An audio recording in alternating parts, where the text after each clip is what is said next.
अस्सलाम वालेकुम। मैं अली असगर ताज। मैनू उम्मीद है मेरे सब दोस्त खैरो अफीयत दे नाल होणगे।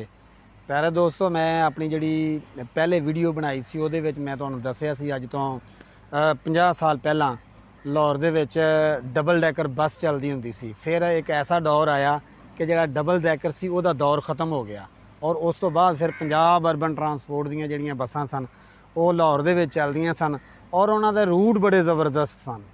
ऐसे ऐसे रूट सन कि ਜਿਹੜੇ नज़दीक लाहौर तो बाहर भी ਜਿਹੜੇ गाँव सन उन्होंने तो भी वो ਜਿਹੜੀਆਂ बसां सन सवारियां लैके आंदियां सन।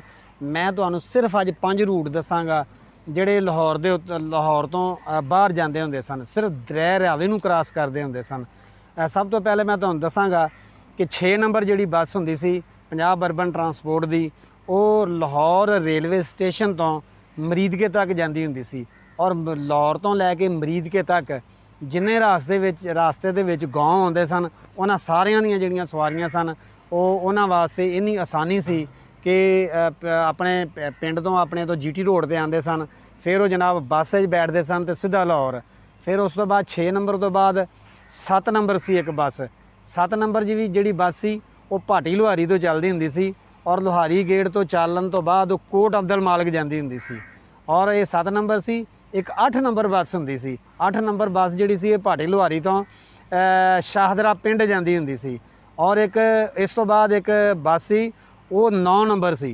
9 नंबर बस जिहड़ी सी वो राणा टाउन जाती हुंदी सी 9 नंबर और वो लाहौर भाटी लुहारी तो चलदी हुंदी सी। उस तो बाद 9 नंबर तो बाद एक 11 नंबर बस हुंदी सी। 11 नंबर जिहड़ी बस हुंदी सी ਉਹਦਾ रूट का तुसीं अंदाज़ा ला लवो कि लाहौर दे उत्तों चलदी हुंदी सी।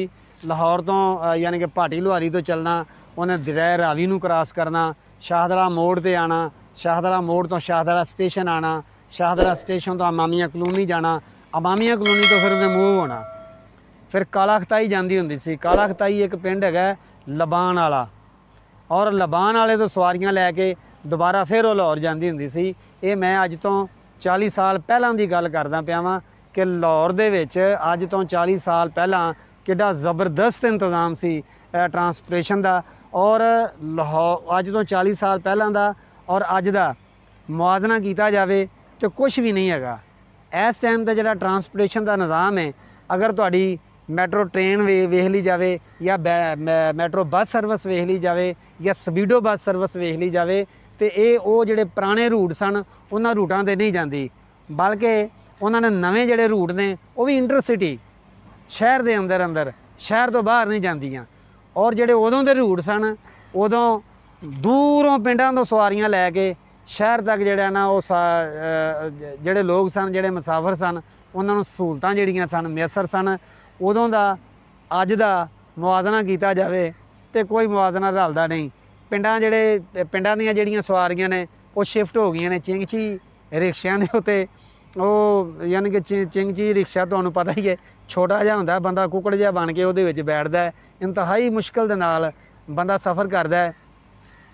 और बाबे इख्तियार अगे गुजारिश है कि अज तो 40 साल पहलां एडा ज़बरदस्त ट्रांसपोर्टेशन का निज़ाम कायम हो सकता है, अज क्यों नहीं हो सकता? अज भी हो सकता है अगर ये तो गौर किया जाए, ये मेहनत की जाए और दिल दे विच ये जज्बा होवे कि असी लोगों को सहूलत देनी है। अली असगर ताज नूं इजाज़त दिओ। नवें विलाग दे नाल दोबारा तुहाडी खिदमत च हाज़र होवांगा। अस्सलाम वालेकुम।